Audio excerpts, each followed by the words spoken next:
Bonsoir et bienvenue dans OK. l'almanach des Fées Célestes. Bonsoir Yasmina, bonsoir tout le monde.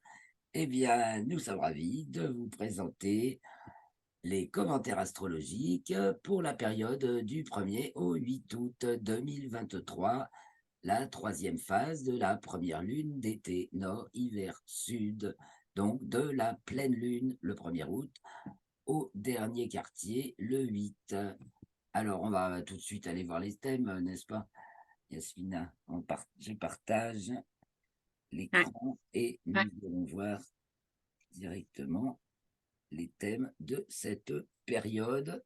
Donc, on reviendra peut-être un petit peu en arrière. La pleine lune le 1er août à 18h23,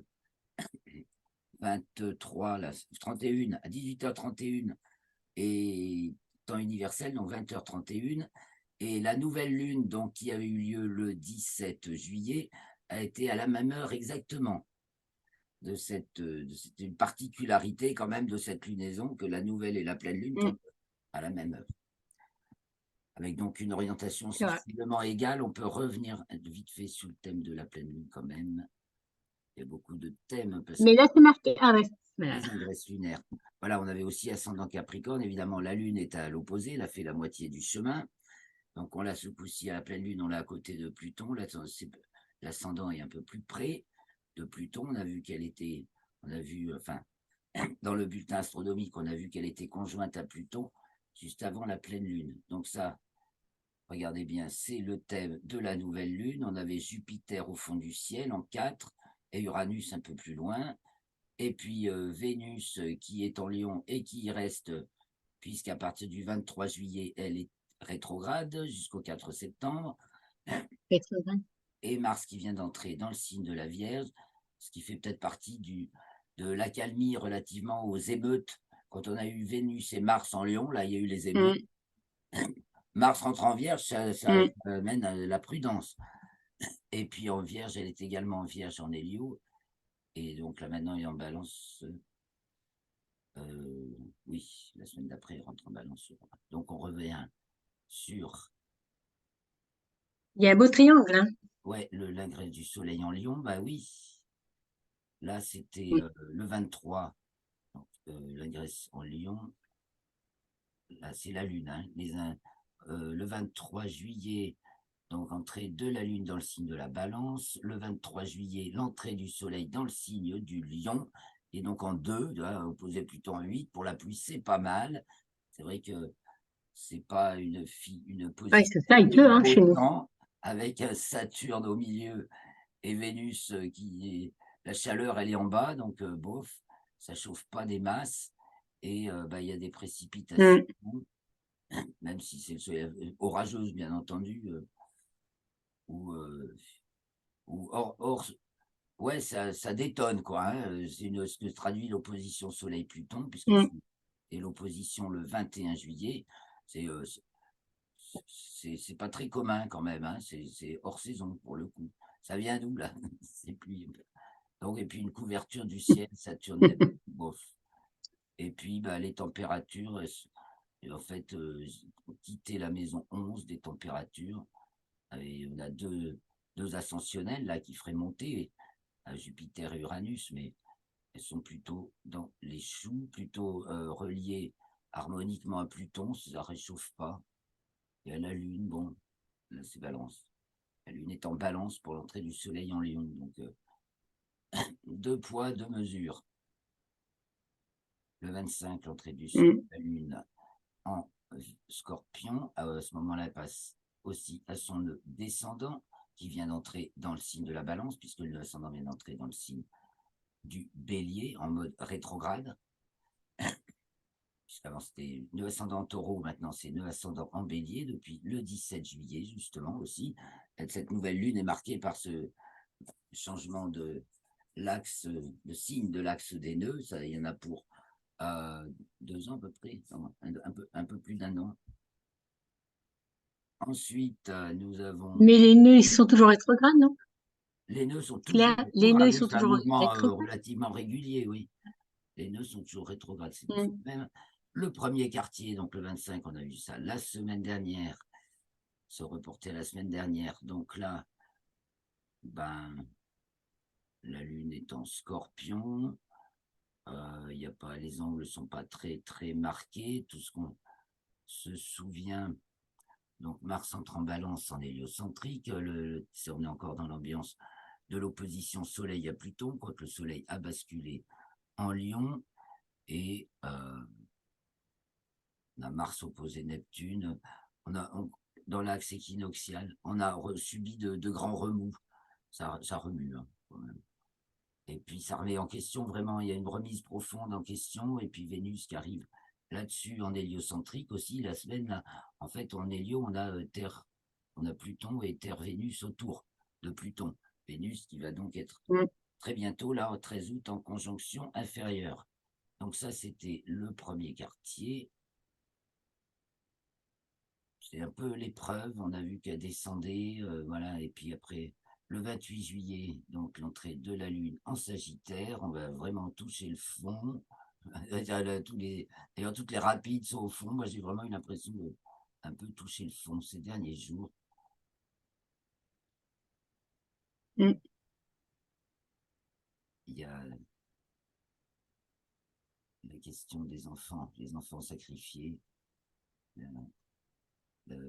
Toujours Ah, c'est fou, hein. le film, là, Sounds of Freedom, qui révèle vraiment l'exploitation horrible des enfants. Mais par rapport à ce qui se passe par rapport aux enfants, mais le film est sorti en même temps.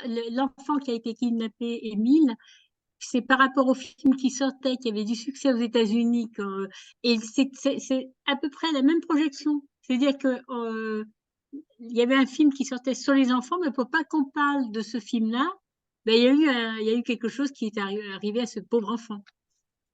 À peu près que c'était Ben oui, il va y avoir tout en la fait. même date. Hein.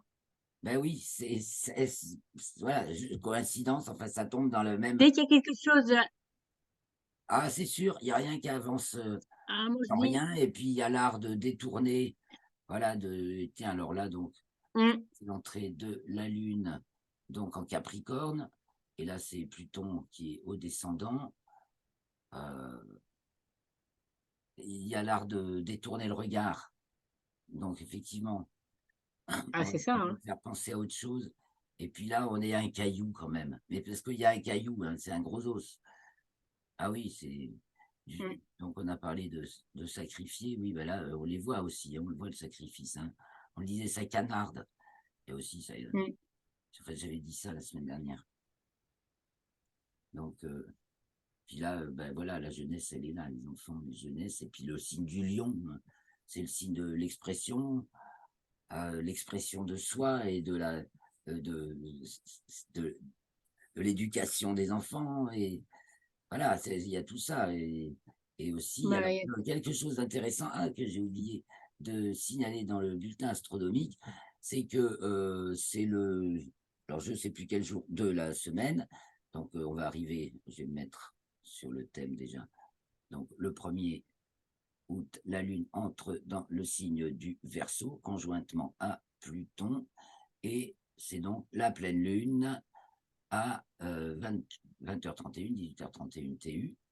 Et au cours de la semaine, je ne sais plus quel jour exactement, l'étoile Sirius se lève en même temps que le Soleil. C'est ce qu'on appelle le lever cosmique de Sirius. Sirius, c'est important parce que c'est l'étoile la plus brillante du ah, ciel. d'accord. Elle est Ouais. relativement peu loin. Hum. Et donc, c'est aussi quelque chose Ouais. d'intéressant à noter, en fait, que ce jour-là, l'étoile se lève en même temps que le Soleil. Donc, bien sûr, on ne la voit pas. On la verra d'ici un mois, on commencera à pouvoir la voir se lever en dessous des 3 mages d'Orion en fin de nuit. Et donc, dans cette pleine lune, on a Pluton au Capricorne à ascendant Capricorne, donc c'est encore bien marqué par le Capricorne, tout harmonique aux fonctions de transcendance, et la Lune en Verseau, malmenée, voilà, il y a tensionnel, en tout cas, bon, avec le Soleil, c'est la pleine Lune, ça met en exergue, en évidence, le petit caillou, là, qu'on voit depuis toutes les failles, Hum. tout ce qui n'est pas honnête, tout ça est Ça sort, remarquablement mis mm, en tout évidence. ça. Mm. Et puis, il y a des retours. Alors, tout à l'heure, on a vu Saturne en 8 opposé à Mars, Vénus, Mercure, donc les rapides qui nous parlent de la jeunesse, de l'enfance, du dynamisme, de tout ce qui. Et puis aussi des gens qui font la société d'aujourd'hui, bien sûr. Et donc, cette Vénus qui va rester en Lion jusqu'au 23 septembre, je crois. En raison de sa rétrogradation jusqu'au 4 septembre. Elle est... Ah oui. Et donc, ça va vraiment, cette rétrogradation de Vénus dans le signe du Lion, ça va nous amener à intérioriser peut-être davantage nos préférences, ce qu'on aime vraiment nous-mêmes, et peut-être s'intéresser vraiment à valoriser ce qu'on est nous-mêmes, et aussi s'intéresser justement à la libération, parce que Pour la société aussi. le signe de la libération. Ouais. Et donc, cette libération, donc c'est lié à Mercure et à Mars, opposé à Saturne. Donc, on voit bien qu'il y a ça, Saturne en Poisson, nettoie les fonds de cave, les fonds de cuve, les fonds de... Et donc, c'est pour ça que ça met en lumière toute cette problématique relative aux enfants qui sont, Vénus est au carré d'Uranus et Uranus est au fond du ciel. Voilà, alors quel est ce surordre qui, au nom de quoi est-ce qu'on peut sacrifier comme ça des enfants? Il y a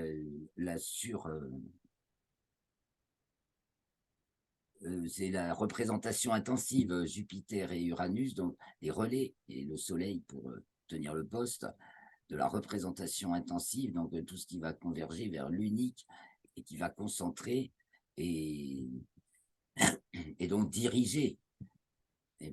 Et donc Jupiter, c'est le chef temporel, et Uranus, c'est le chef spirituel, qui coiffe, qui est au-delà, au-dessus des organisations terrestres. Ça nous parle plus de notre monde terrestre que déjà, il y a des valeurs, et là, c'est au nom d'une valeur suprême, mais laquelle? Après, il y a une valeur énergétique, il y a le côté aussi pure énergie du taureau, donc ça peut être complètement, justement, mis, drainé par Uranus et porté en avant, voilà, sauver la vie. Il y a ce côté-là aussi, Uranus, taureau. Là, ça marque vraiment, là C'est sauver la vie, c'est sauver la vie, mais c'est dire aux parents aussi de les surveiller, de faire hyper attention. Il y a quelque chose aussi, parce que c'est en maison 4, oui. non? C'est juste, alors ça va selon les lieux en France, ça va être en 3 ou en 4. Bon, il se trouve que nous, Ouais, là, sur le ouais, méridien de Paris, c'est pile au fond du ciel quand même. C'est le méridien de Paris. C'est pile au fond du ciel, oui, c'était mieux. Et on a Jupiter qui est au double carré de la pleine lune. Donc, comme tu dis, les parents, surveillez vos enfants, là. Tu vois, c'est un peu nos enfants. Mais oui, c'est ça, c'est surveiller. Enfin, Tenez-les. voilà, prenez soin, guidez, protégez. La lune en Verseau dissonée, ça part dans tous les sens. Il n'y a pas de protection, justement. Oui, Voilà, il ben y a oui, les parents, cohérence et ils se incohérence. laissent, ils sont débordés parce qu'ils ont. Comme le gouvernement aussi, est débordé par ses forces de l'ordre. Et là, on l'avait un peu évoqué déjà la semaine dernière, mais j'avais dit, il y a une surforce qui contredit le gouvernement, parce que Jupiter, bien sûr, c'est le gouvernement, et là, les forces de l'ordre se rebiffent, se rebellent, il y a de la grogne, et ça déstabilise encore plus le gouvernement. Je pense qu'on va le voir. Et puis, ce Jupiter, il est quand même dans un axe très sensible d'Emmanuel Macron. Là, je ne sais pas combien de temps pour nous ça va durer en France, mais là, ça sent le roussi. C'est ça aussi, ça sent le roussi pour le gouvernement, et ça signe un peu la fin quand même. Et la débandade. On voit que les autorités gouvernementales et autres, il y a le remaniement ministériel, enfin, c'est de plus en plus infantile, hein, c'est parce que Le remaniement, tu as vu ce qui s'est passé, le remaniement, ils l'ont changé, alors que, comment il s'appelle, le ministre de l'école, de oui, l'école, oui, qu'est-ce qu'il a fait? Il a mis une loi il a mis avant de partir, il y a eu la loi qui est passée pour le truc sexuel, d'apprentissage sexuel pour les enfants. Et une fois qu'il a signé, et je sais pas si tu as remarqué que la plupart des gens de couleur, ils sont là pour signer, pour mettre acte oui, à ce qu'on leur demande, et après, ils partent. oui, mais ils sont La un peu pour plupart. faire Que ce petit, les soit mecs. Voilà, on s'en sert comme Ah oui, c'est vraiment des s'ils petits. comprennent Il a pas, mis oui, oui. il a mis en place ça, et on a mis comment il s'appelle l'autre là, Attal, et lui, il va suivre la procédure parce qu'il a dit, bah, c'est comme ça, et il y aura pas, Ah oui, ça n'a c'est pas un l'air d'être changement sans mieux. avoir un changement. Ah oui, oui, non, mais c'est ça. Et c'est de même de plus en plus incohérent. Il y a le côté, la faiblesse du Verseau, là, quand on voit la Lune dissonner en Verseau, on peut penser, au côté, à la petite à la formule, la petite force du Verseau, donc qui est, l'excitation naturelle. Donc c'est la grande force du Verseau, c'est, l'excitation récréatrice et son sa c'est l'inhibition naturelle, ce qui lui manque, voilà. Elle est faible en inhibition naturelle, donc elle se protège pas. Elle a tendance à être dans les rêves, dans les projets, Moi, les j'avais, choses utopiques, et cetera, et elle se protège pas, elle a pas le sens du réel. Et là, c'est on le voit bien que c'est un manque de sens du réel. moi, Et Jupiter Taureau, quand même, c'est un peu le sens du moi, réel, j'avais, ça par contre. Et non, bah, ça coince, quoi. moi, j'avais noté une citation, c'est l'opportuniste vit dans l'illusion que la fonction crée la compétence. Mmh mh. Ben, ce sont des gens opportunistes qui pensent tout ce qu'ils sont en train de faire, ça crée la compétence, comme Oui, s'ils oui. étaient, ils ont la compétence en eux et grâce à eux, alors que non. Ils ont aucune compétence. Ils jouent et comme si, Mais non, c'est ça, des on pions est, sur un damier, ou des figurines, ils prennent les gens pour des figurines. Tiens, bah, voilà, des figurines. Bah, non, les figurines sont animées. Les figurines sont pleines de force intérieure, en fait, avec Uranus et Neptune qui leur donnent, l'envergure spirituelle. Et donc, en fait, c'est pour ça que ça va pas se passer comme ça, hein. Alors allons voir la suite. mais non, Bon, non, je vais voir un peu la ils vont suite. pas gagner, hein. Ah bah non, la lumière a déjà Ouais. gagné, mais c'est normal que les forces de l'ombre se rebiffent et que Oui, bêtes et moi de je dis, la soubresauts. lumière a gagné, mais Regarde, eux laisse-moi qui sont en encore train de là. mettre en place des mauvaises choses, ils vont pas gagner. On a Mm. encore l'axe 2-8 qui est fortement marqué, enfin c'est 2-3 et 8-9. Là, la Lune est conjointe à Saturne, c'est à son entrée en Poisson, l'entrée de la Lune en Poisson. Donc Neptune au milieu du ciel, ça semble encore assez pluvieux, ce genre de temps, pas chaud, avec Pluton là, c'est Mm. et ouais, c'est plutôt, sans doute assez humide et Mercure-Mars en Vierge, ça fait un peu des averses aussi. Jupiter au Taureau, ouais, c'est franchement, en fait, c'est pas du beau temps d'été là, hein, semble-t-il, pour ce début août. Alors espérons que Non, ça va on s'arranger n'est pas en été. et puis, qu'est-ce qu'on disait? Ouais, les soubresauts de la bête. Ah là, par contre, je pense qu'on voit la bête, hein, Mm. dans ses ultimes soubresauts. Ça fait penser, mais attention, hein, faut se souvenir de l'histoire de Orion qui en qui finit quand même finalement par se faire, massacrer par le dernier coup de queue du Scorpion et c'est pour ça que d'ailleurs dans le ciel, c'est l'un ou l'autre, mais jamais les 2 à la fois. L'un se lève quand l'autre se couche. Mm, mm. Et bon, on arrive dans ce monde, on est dans ce monde qui s'affirme de plus en plus, une dualité qui a complètement changé, quoi. Ceux qui sont encore sur la dualité gauche-droite, c'est juste pour donner des pots de banane aux autres, alors que la dualité, Mm. elle est devenue, bah, tu colles aux apparences ou tu comprends la structure et la substance réelle et l'histoire et tu comprends la trame de, de l'histoire. Donc la Mm. trame de l'histoire, on va la voir encore mieux. Enfin, si c'est un tissu, on verra la chaîne ici et la trame ici. Mais le côté, donc ce qui se pense collectivement, où c'est qu'on en est, Et là, on a Vénus, Terre et Pluton, donc fin Capricorne, début Verseau. C'est une reset, ouais, remise à zéro des compteurs avec, avec Mars aussi en Balance qui va commencer à... C'est un petit peu le compteur de la fin, je pense, pour un certain nombre de factions. Mais ce n'est que l'entrée de la Lune en Poisson, le 5, donc elle entre en Bélier à ce moment-là, elle est conjointe à Neptune. Bon, ce sera peut-être un peu... Ben non, ça a l'air de continuer dans le même registre au niveau du temps. Peut-être un peu plus chaud, avec Jupiter et Uranus remontés là. Et on est un peu toujours dans la même Ah, bien. configuration. Et puis on arrive au 7, la Lune entre, donc là dans le signe du Taureau, elle est conjointe au nœud ascendant, elle passe à son nœud ascendant, donc là on prend le dessus, ah, ça s'arrange. Il y a des chances que le temps s'arrange à ce moment-là. Mais il y a toujours Saturne là qui fait de la grisaille, quand même. L'horizon n'est pas propre, je parie. Et donc, arrivons au dernier quartier, et qui advient donc le 8 à 12h28. Et là, on a Pluton au fond du ciel. La Lune est conjointe à Jupiter et c'est le carré de Jupiter, il faut bien le dire.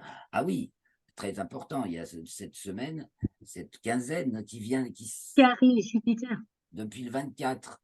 Alors le 24 juillet, c'était la Terre. La Terre était carrée à Jupiter en héliocentrique le 24 juillet. Donc la Terre était au premier degré Verseau et Jupiter au premier degré Taureau. Vous voyez, en hélio, elle est à 2 là, le 15, plusieurs jours après. Jupiter en héliocentrique est entré en Taureau le 14 juillet. Donc le 24, elle est encore dans le premier degré. Et donc, nous sommes le 8 août. Alors, le 1er août, c'est dans le plan équatorial que le Soleil est carré à Jupiter. Et le 8 août, bah, c'est dans le plan écliptique, donc c'est ce qu'on retient. Et donc là, à ce moment-là, le Soleil est à 15 Lions et Jupiter à 15 Taureaux et conjoint à la Lune, puisque c'est le dernier quartier. Donc, on tourne une page. Et je crois qu'on remonte en énergie. Le début de la semaine, il est vraiment down, down, down, avec, enfin, au moment de la pleine lune, la lune est conjointe à Pluton, elle est au plus bas en latitude, elle commence tout juste à remonter en déclinaison. C'est comme si on avait touché le fond, et puis il y a on donne un coup de pied, et là on remonte très vite, car elle est au périgée aussi, le lendemain de la pleine lune. Donc après, on est plus sur la lancée. Alors, on voit qu'au dernier quartier, oh là là, Soleil-Vénus en Lion, bah, ça fait mal encore. Ça déchire. Hein, y a s'affirmer, s'affirmer contre des forces.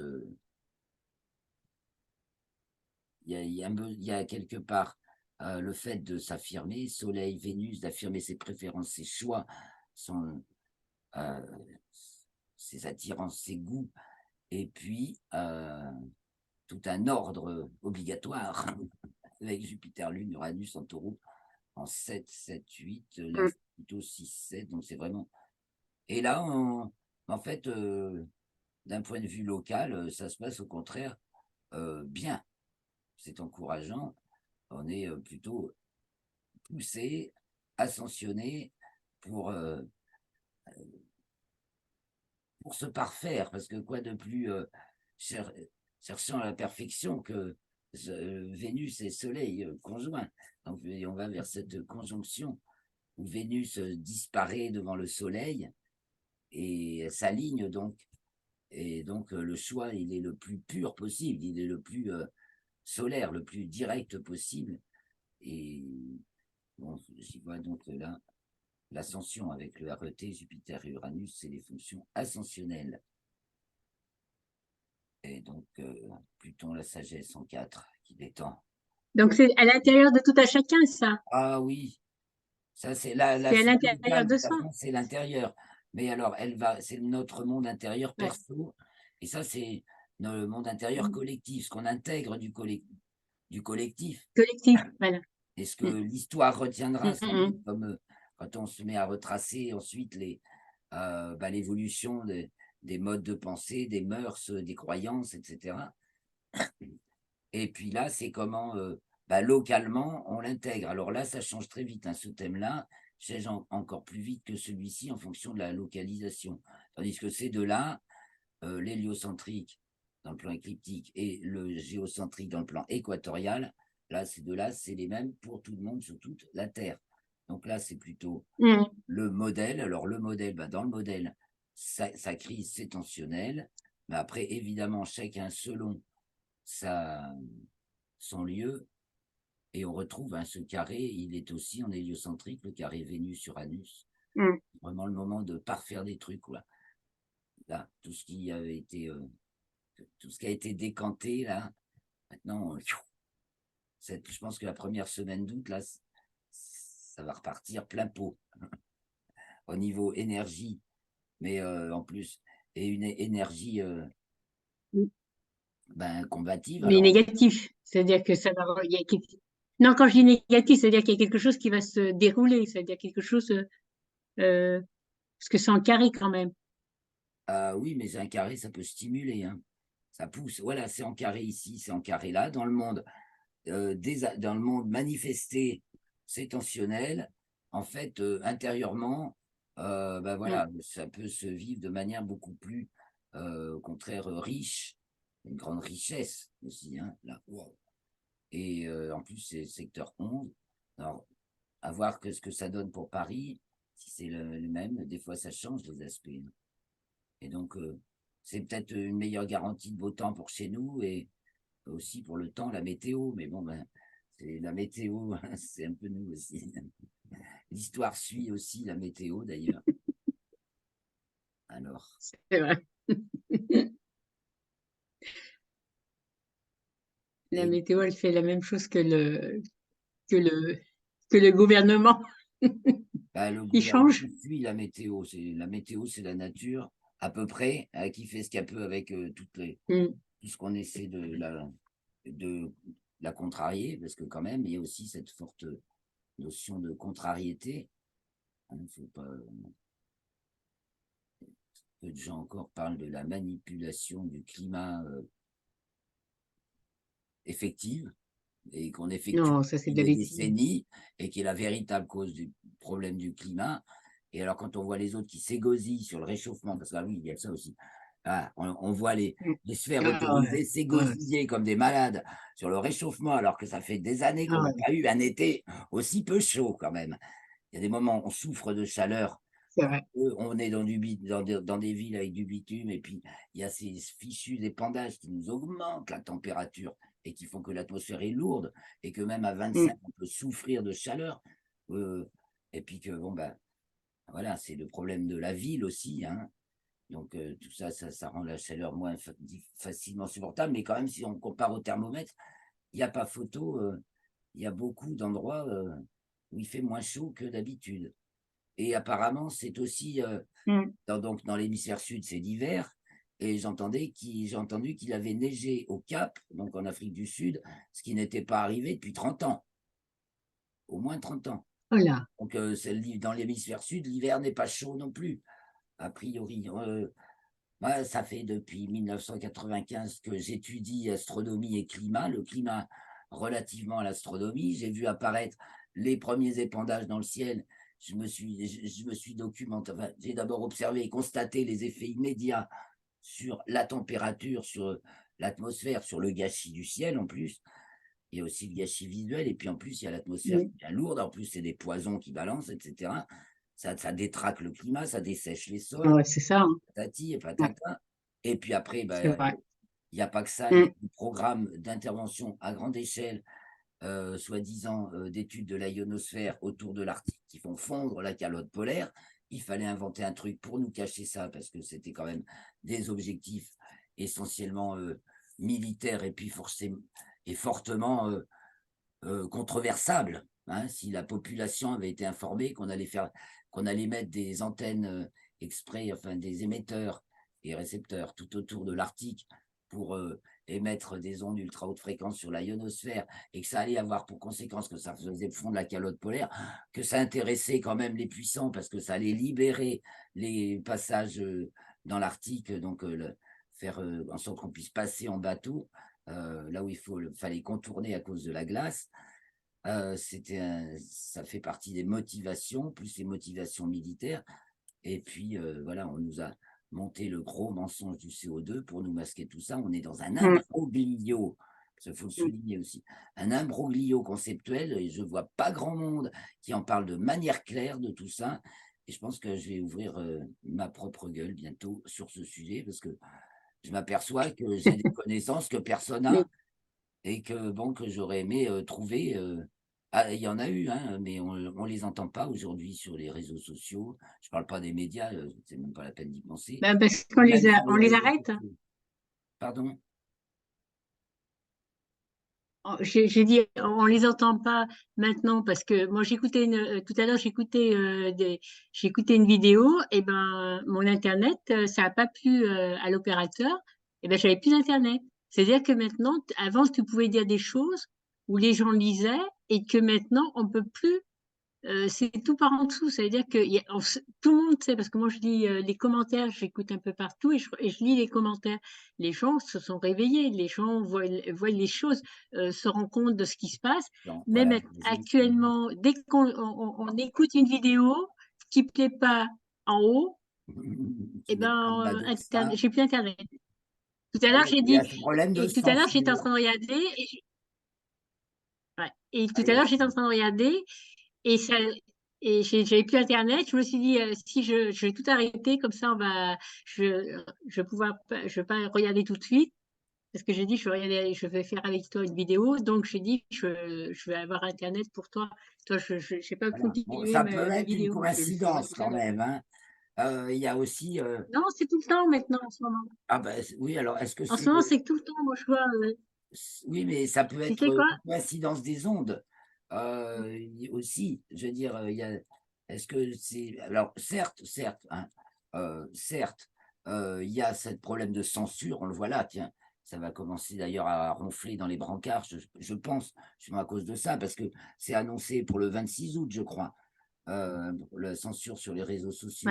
mais Et donc, ça, voilà, là, il y a moi, la. sur ma tablette, Pas content, là. Là, tu là, veux que c'est je te pas dise, évident. sur ma tablette, je pouvais lire, je pouvais écouter, je pouvais lire, je veux dire.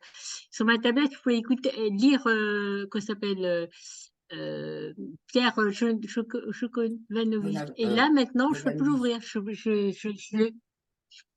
Ouais. Et je peux plus l'ouvrir sur ma tablette. Je le lis sur mon ordinateur. Il y a Ah oui. des, Alors après, voilà, il y a maintenant, on peut, ils le disent le 26, mais ils ont commencé depuis un certain temps, hein. C'est-à-dire que ben, dès il y qu'il y a a des forces, de toute façon, dès que ça ça fait plaît un pas, bail. Ça fait un bail qu'il y a des gens zélés et des journalistes qui n'en sont hmm. plus, qui, qui sont Ah bah teubés, non, c'est quoi, pas et des qui défendent. journalistes. Ben non, mais ils sont journalistes des professionnels, pour juste, et ils racontent, ils veulent enfermer, ils n'œuvrent que pour enfermer les gens dans un mode de pensée, une vision unique, un point de vue totalement fermé. Et voilà, le problème de fermeture, il est là. Avec Jupiter et Uranus en taureau, on va l'éprouver vraiment, ça c'est indéniable, Hmm, et en hmm, même hmm. temps prendre le dessus, je pense bien, hein, de toute façon. Mais il faut voir les forces à l'œuvre, justement, c'est sûr. Euh, Après, il faut justement apprendre à être plus fin que ça. Et là, on fait appel à Neptune. Et puis, Mars-Mercure en Hmm, Vierge. Justement, ça va mettre l'accent là-dessus. Attends, on va trouver des feintes. Mars-Mercure en Vierge opposé hmm. Neptune, c'est tout à fait ça. Ah, il y a du Oui, Saturne en Poisson. Alors, Saturne en Poisson bloque Mercure, mais heureusement, il y a un relais.